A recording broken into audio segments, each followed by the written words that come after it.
특강을 받는 것이 얼마나 행복한가. 회장님의 차에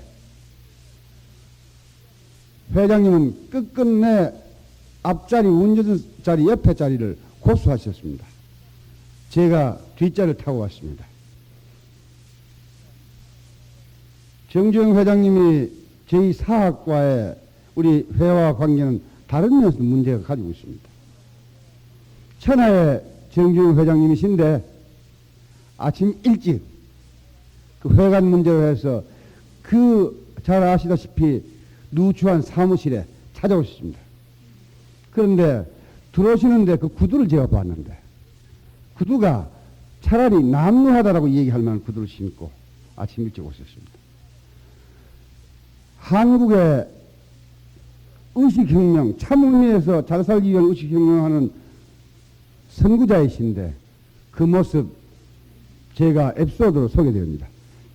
정주영 회장님에게 감사하다는 박수 한번 해주시기 바랍니다.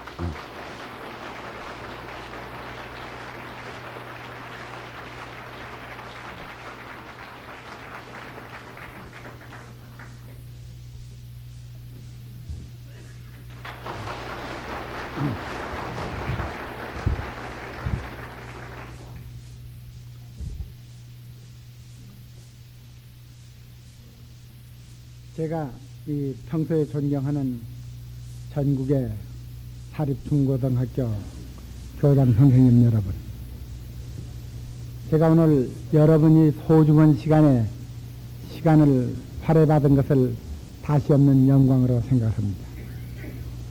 오늘 제가 얘기할 수 있는 제목을 너무 이 주최 측에서 아주 거창한 것을 내주셨는데, 제가 세계경제니 또 한국 경제도 제가 일하고 있는 분야는 어느 정도의 얘기할 수 있는 얘기가 있는지 모르지만은 한국 경제 전체를 얘기하기는 너무 미흡한 게 많습니다. 그래서 저는 이 평소에 제가 얘기하는 이 직장에 서 있는 것이 아니고 항상 그 현실 속에서 그 행동하는 속에서 살아왔기 때문에 얘기는 얘기하는 여러 가지 격식이든지 또는 얘기하는 이 생활이 제대로 세련되지 못한 것을 여러분께서 이해해 주시길 바랍니다. 저는 오늘 여러분을 대해서 반가운 첫째 그 이유는 나는 모든 것을 정부가 하는 것보다 민간이 하는 것이 그 나라가 발전되다 하는 것을 그 경제사회에서 주창해 오면서 살아온 사람입니다. 그 때문에 한국의 민간 경제, 민간 주도 경제라는 얘기도 어떻게 보면 제가 몸담고 있는 한국 전국 경제인연합회의 한 주제고 한 이상으로 되어 있는 것입니다. 그리고 나는 적은 정부의 위대한 국민, 이것을 나는 항상 염원하고 있는 사람입니다. 그래 나는 어떤 때 이런 얘기를 들은 일이 있습니다. 그 어느 대학 교수들하고 문교부 어느 그 고등교육 직책 맡은 사람들하고 같이 얘기하는 자리에서 어떻게 하면은 문교부가 대학의 교육을 창달시킬 수 있는지 그 좋은 의견이 있으면은 얘기해 주면 참고를 하겠다고 이렇게 얘기를 하니까 거기 모인 어느 사립대학 교수가 뭐라기는 하냐. 사립대학이 창달하기 위해서는 문교부가 없어질 수 없느냐고 이런 얘기를 했습니다.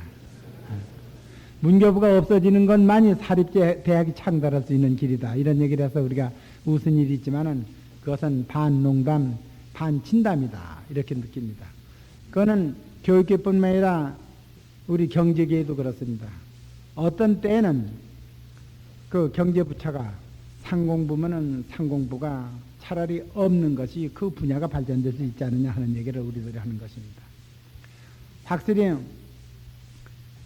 우리 정부는 그 국가의 모든 질서와 각 분야를 창달시키기 위해서 각 부처가 있고 또 그 권위가 그 민족의 권위를 세우도록 조직이 되어 있습니다.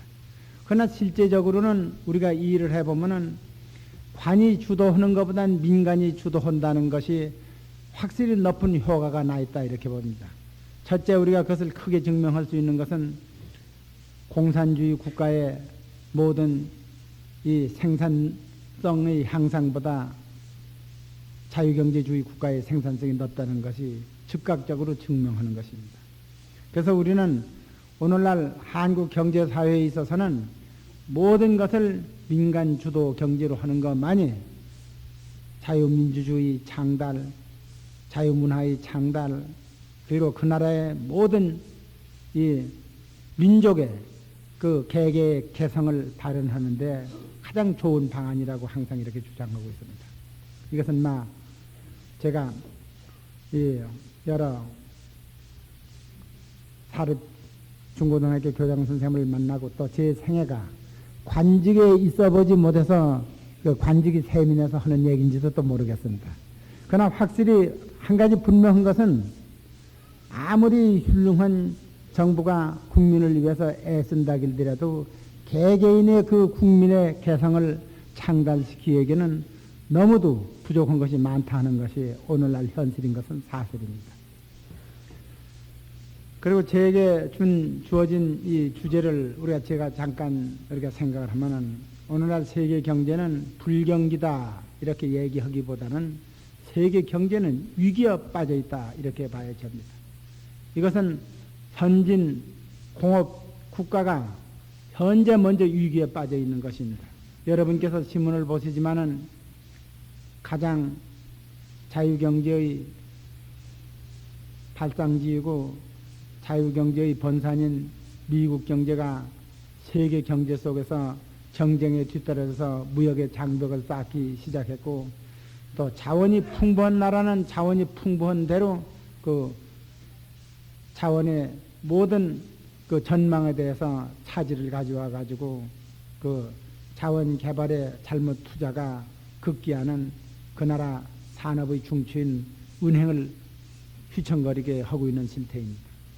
그리고 가장 발전되어 있는 산업혁명의 번산지인 영국 경제가 실업이 10%가 넘고 그 물가의 상승률도 10%가 넘고 독일 경제, 불란서 경제, 선진 구라파 사회 또 미국 역시 10%가 넘고 고금리에 시달리고 여러 가지 이 모든 실업률 때문에 국민이 어려움에 빠져 있습니다.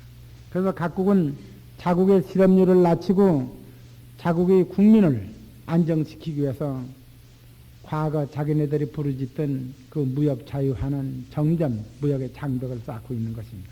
그것은 급기야 무엇을 말하느냐? 과거의 세계의 경제는 어느 나라든지 문호를 개방해가지고 모든 국민에게 싸고 좋은 물건을 공급하고 세계의 무역을 향상시키고 무역과 경제의 유통을 통해서 문화의 교류, 모든 분야의 교류를 하자고 하는 것이 과거의 경제의 주체이었습니다. 그러나 오늘날 현실은 각국의 모든 통치자들은 장벽을 쌓기 시작했습니다. 그러한 중에 한국 경제는 그 역경 속에서 성장의 움이 틀려고 하는 때야 가장 어려움을 맞이해 있습니다. 그래 우리는 이 세계 경제를 내다볼 적에 그러하나 우리는 명년이 가장 어려운 고비고 명년을 지내면은 세계의 경제는 다시 풀려나기 시작합니다. 이 경제는 정치하고 불가불의 관계가 있기 때문에 정권을 잡은 사람들은 국민을 안정과 향상시키기 위해서 어떠한 경제의 모든 정책을 내세우기도 하지만은 때에 따라서는 자기의 정권을 연장하기 위해서 많은 경제정책의 변화를 일으킵니다. 이것은 민주주의 번산인 미국이 오늘날 또 그런 정책을 쓰고 있습니다. 미국의 고금리가 자기 나라의 모든 어려움을 겪을 뿐만 아니라 세계 경제의 모든 실업을 높이고 있었습니다. 그러나 그 사람들은 11월 말 선거를 앞두고서는 금리를 억지로 조정을 하고 또 그 나라의 모든 예산은 방대한 1천억 불에 넘는 적자 예산을 몰고 나가면서도 금리를 억지로 낮춰보고 있습니다. 그러나 세계 경제에서는 미국의 금리가 낮아지는 것이 자연적인 필연적인 현상이 아니고 인위적인 정치적인 힘에 의해서 일시적일 거다. 이렇게 내다보기 때문에 미국의 경제도 역시 하나도 효력을 보질 못하고 금리를 낮추더라도 효력을 보지도 못하고 세계의 경제도 그 좋은 효과를 못 내타고 있는 것이 오늘날의 현실입니다. 그러나 우리는 앞으로 내다볼 적에 과거에 세계의 경제를 휘몰아쳤던 기름값은 여러 사람들이 세계의 학자들이 소위 전문가들이 갖가지 의견이 있지만은 나는 기름값만은 앞으로 10년간 안정되어 있을 거다 이렇게 보는 것입니다. 그 기름값이 세계의 모든 원자재 값을 동요시켰고 폭등시켰습니다. 그러나 앞으로 우리가 내다볼 적에 세계의 기름값은 앞으로 최소 한도 10년 안은 안정 또는 그 값이 내려갈 거다 이렇게 내다보고 있습니다. 과거의 세계 모든 석유 전문가들이라고 하는 그 학자들, 전문가들은 무엇이라고 말했노 하니 과거 30년 전에 세계의 기름은 30년 쓰면 고갈날 거다 이렇게 예언을 했습니다. 물론 학자들은 수많은 권위 있는 사람들도 있겠지만은 자기 뇌의 시현, 자기 이름을 나타내기 위해서 때에 따르는 엉뚱한 소리를 많이 합니다. 확실히 30년 전에 세계의 기름은 고갈될 거라 그랬지만은 30년이 지낸 오늘 30년 전에 그 예언하던 그 시점보다 세계의 기름은 몇 배의 매장량을 더 발견해 가지고 또 그 생산량도 몇 배 더 확장되어 있습니다. 그래서 오늘 시점에 또 가끔 그런 엉뚱한 예언자들이 나옵니다. 30년 후는 세계의 기밀이 떨어져서 인류가 막대한 어려움을 겪고 있을 거다 이렇게 예언하는 사람이 있습니다. 그래서 나는 30년 후도 똑같이 오늘날과 같이 소비량도 늘겠지만은 그 매장량을 더 많은 것을 발견할 거다 이렇게 얘기를 하고 있습니다. 그러나 과거 현재까지 오늘날 육상에 있는 모든 석유의 매장량을 발견하는데야 종국을 지은 것도 아니고 이제 새로 시작을 해서 해양의 매장량을 발견하기 시작한 것입니다.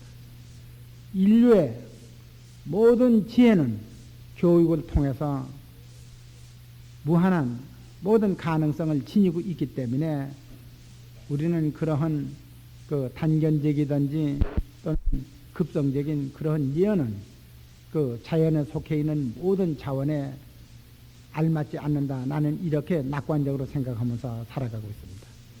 확실히 오늘날 세계 모든 육상에 있는 이 석유의 매장량도 그 각국이 아주 어려운 나라, 경제가 어려운 나라는 그 매장량을 과대하게 발표해가지고 자기 나라의 공신력을 얻어서 의체를 끌어들여가지고 개발하기 위해서 그런 나라도 있지만 큰 산유국들, 큰 나라들은 그 매장량을 훨씬 많이 발견했지만은 발표를 하지 않습니다. 왜? 그 많은 석유자원 매장량을 발표하면은 자기네 국력이 감당할 수 없는 엄청난 매장량 때문에 강대국의 침략을 당할까봐 그 매장량을 덮어놓고 있는 현실을 모든 세계 속에서 우리는 많이 보고 있는 것입니다. 첫째 사우디아라비아 한 예를 든다면 사우디아라비아도 바깥에 발표된 것은 1,500억 발해가 있다길지만 그 실은 그 배 이상의 양을 발견해 있는 것입니다. 우리가 사우디아라비아에 가서 각지에 많은 공사를 하지만은 우리가 그 공사를 하기 위해서 돌을 캐는 그 채석 허가를 갖다가 저는 석유성에서 얻는데 그 신청을 하면은 거기는 석유가 있으니까 거기는 허가를 못 한다. 또 딴 데 가서 또 채석을 하려고 또 신청을 해도 거의 다 석유가 나는 지역일수록 개발 지역인데 그쪽 지역은 거의가 다 석유가 어느 지역이든지 그 많은 매장량이 있다는 것을 그런 속에서도 우리가 발견할 수 있고 또 전문가들은 최소한도 사우디아라비아가 현대 가지고 있는 1억 5천만 발의 그 배 이상의 매장량을 발견했지만은 발표하지 않고 있다 이렇게 하고 있습니다. 그리고 그 나라들은 다시 펠샤만의 바다의 매장량을 개발하기 또 시작을 했습니다. 그렇기 때문에 우리는 더 멀리는 걱정할 것이 없지만은 앞으로 10년 그 이내 석유가 어려워서 세계 경제가 어려워질 염려는 없습니다. 우리는 모든 세계 이 경제의 어려움은 명년을 고비로다가 그 다음에 다시 무역이 증대되고 더 좋은 방향으로 나갈 거다. 저는 그렇게 생각을 하고 있습니다. 그리고 더 확실한 것은 사회주의 국가들이 전부 자유화 산업을 자유화시켜 나가는 것입니다. 이것은 유고슬라비아가 그랬고 유고슬라비아도 과거에 그 자유경제 체제 이전에는 식량을 수출하던 나라인데 그 다음엔 공산주의를 해가지고 집단 농장을 하니까 식량이 모자라서 사들여서 다시 한 사람이 15,000평까지 자작농을 하게 이렇게 만드니까 식량이 지금 남아서 팔기도 이렇게 되는 것입니다. 그러니까 우리가 모든 그 공산주의 국가를 보면은 최소한도 식량을 자족하던 나라도 공산주의만 되면은 식량이 모자라고, 그것은 우리가 중공을 봐도 그렇고 소련을 봐도 그렇습니다. 소련도 여러분이 잘 아시지만은 우크라이나 패냐 그 모든 구라파 패냐 우리가 이 18세기 19세기에 단해가지고 구라파 전쟁 이때도 영국 모든 구라파의 식량은 소련이 대댔습니다. 그때 재정노사가 됐지만은 지금 매년 6천 톤의 식량이 모자라서 식량을 매년 세계에서 사들입니다. 그렇기 때문에 공산주의 국가는 농토는 계획대로 눈에 띄는 농토는 경쟁 명적은 늘릴 수 있지만은 그 담보당 수확은 매년 줄이기 때문에 세계 공산주의 국가하고 식량의 어려움을 겪지 않는 나라는 한 나라도 없습니다. 그렇기 때문에 그 공산주의 국가도 또 중공이 지금 지역적으로 사장농을 부분적으로 지적하고 특정 지역을 설정해 가지고 자유경제를 시행하고 있고, 또는 소련도 부분적으로 전체로 집단농장을 해체한 건 아니지만은 개인이 해먹을 수 있는 평수를 늘려주고 있다 이겁니다. 한 4년 전에 먼저 국무총리를 지냈던 신현학 그 총리가 보사부 장관직에 소련에 그 보건회의에 갔었답니다. 갔었는데 이 아프가니스탄 그 옆에 가차운 그 주에 연해주에 살던 한국 사람들이 한 20만 명 거기에 대이동을 해서 거기 가서 사는데 소련 정부가 알선해가지고 너희 한국 사람들 사는 걸 한번 예방하겠냐 그래서 거길 갔었답니다. 거길 갔는데 오늘날 일본 신문도 그런 걸 쓰고 있지만은 소련에서 제일 잘 살고 있는 사람들은 한국 사람들이더라. 거기는 자작할 수 있는 농토를 조금 줘가지고 그 사람들이 알뜰하게 해가지고 굉장히 잘 살고 있고, 시장도 정부 시장하고 그 자유시장이 있는데 자유시장에 가면은 아주 과일이 한국 과일처럼 크고, 그 집단농장 시장에 가면은 그냥 아주 그 콩알처럼 아주 과일이 그렇게 조그맣고 그렇더랍니다. 그래서 거기 아마 거길 가니까 환영대회를 하는데 노래를 하는데 첫 번째 노래를 뭘 하느니 노란 사슬하고 그 다음은 새마을 노래를 하더랍니다. 네. 그래서 참 아주 신기하게 생각을 했대요. 그래서 어떻게 새마을 노래가 이거 한국 정책적으로 세워진 노래인데 어떻게 하는 거냐 하니까 그건 자기는 상관없고, 자기는 남한은 그냥 우익 독재이기 때문에 나빠하고 북한은 김일성이가 거짓말쟁이기 때문에 싫어한다고 아주 이렇게 분명히 하더랍니다. 그래서 남한도 좋아하지 않고 북한도 좋아하지 않는다. 그거는 그 사람들의 진심인지 교육을 시켰는지 모르지만은 그래 한국의 유행가를 부분적으로 하는데 최신 나온 유행가를 다 하더랍니다. 그 사람들이야. 단파로 듣고 또 자기 옛날 고국 거니까 어느 한 사람만 알면 여러 사람들이 즐겨 배우고 그래서 그렇게 모두 다 잘한다고 그렇게 얘기를 하더래요.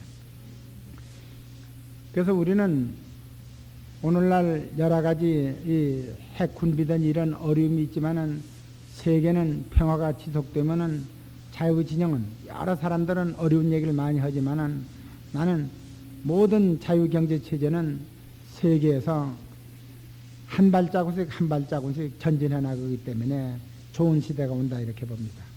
우리는 이 중공하고도 실질적으로 우리가 공개적으로 북한 때문에 뭐 얘기는 할 수 없지만은 우리가 상당한 거래를 한국이 제3을 통해서 하고 있습니다. 그리고 그 사람들이 또 한국을 배우려고 애도 많이 쓰고 또 한국도 많이 들어와서 이 홍콩 사람으로 가장해가지고 들어와서 한국의 산업시설도 많이 보고 그렇게 하고 있습니다. 그러나 북한이 소련 쪽으로 달아나면은 중공이 여러 가지 어려움을 겪기 때문에 중공 때문에 한국하고 더 가깝게 지내고 한국의 자유경제 체제를 많이 도입하려고 하는 것도 주저하고 있는 것 뿐이지 실질적으로 우리는 멀리 내다볼 적에는 지금 여러 가지 어려운 문제가 있지만은 중공도 자유경제 체제로 오랜 시일은 걸리겠지만은 또 여러 가지 파란도 겪겠지만은 점진적으로 자유경제 체제로 나간다 이렇게 나는 내다보고 있습니다. 그래 그러한 우리가 여러 가지 그 속에서도 오늘날 가장 순조롭게 잘 되고 있는 나라가 일본 경제입니다. 일본은 그야말로 이불은 자유무역주의, 무역주의를 부르짖지만은 자기네 물건을 파는 것은 세계시장에 자유무역주의를 부르짖지만은 우리가 자기한테 팔려고 하는 것은 완전한 성벽을 쌓아가지고 도쿠가와 그 막부시대 아주 방불하게 완전히 쌓아가지고 있습니다. 그것은 어떻게 하느냐?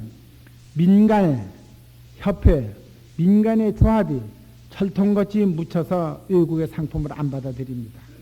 그리고 정부는 뭐라고 하느냐? 자기네는 관세상으로 또는 모든 문호를 개방해 있지만은 국민이 안 사는 걸 어떻게 할 수 없, 국민이 너의 물건이 살만한 게 없어서 안 사는데 어떻게 하느냐 이렇게 핑계를 대는 거죠.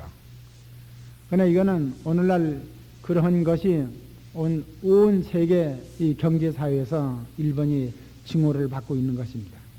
그러나 그 사람들은 2차 대전 이후에 아주 한결같이 단결해가지고 이 경제 문제에 있어서는 세계를 향해서 그렇고 더욱이 힘이 없는 한국을 상대로는 완전히 수직 관계를 유지하려고 온갖 힘을 다 쓰고 있습니다.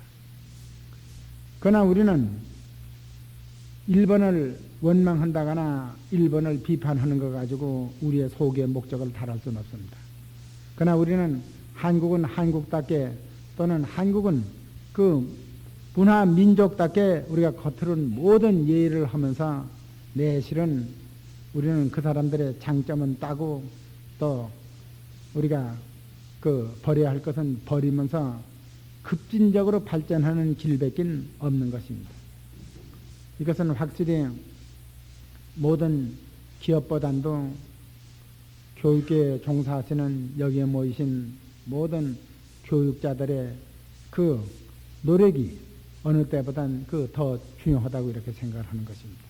그 때문에 우리는 이 교육에 있어서 제 자신은 중학교, 고등학교만 조립 맡으면은 인간으로서의 모든 자질은 완비했다. 나는 이렇게 생각을 합니다. 대학의 교육은 그 어떤 전문 지식을 배우느냐 그것은 학교에서도 배울 수 있고 사회에서도 배울 수 있습니다. 그렇기 때문에 나는 중고등학교 교육만 하면은 그 사람은 대학을 다녀서 어떤 전공을 했든 대학을 안 가고 사회에 나와서 어떤 분야의 일을 하든 자기 일하는 그 사회 분야에서 대학에서 배워서 할 수 있는 모든 것을 다 할 수 있는 완벽한 기초적인 능력을 가지고 있다고 저는 생각을 하고 있습니다. 그래, 저희는 그렇게 보고 있습니다.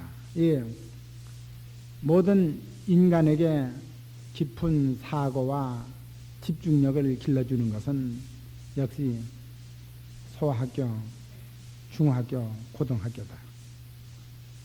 그리고 대학은 막 그 3년간 그 어떤 전문 지식을 넣어주는 거다. 그 전문 지식은 꼭 대학에서만은 필요가 없다. 나는 이렇게 주장하고 있는 것입니다. 그렇기 때문에 저희 현대에서는 사회에 나와서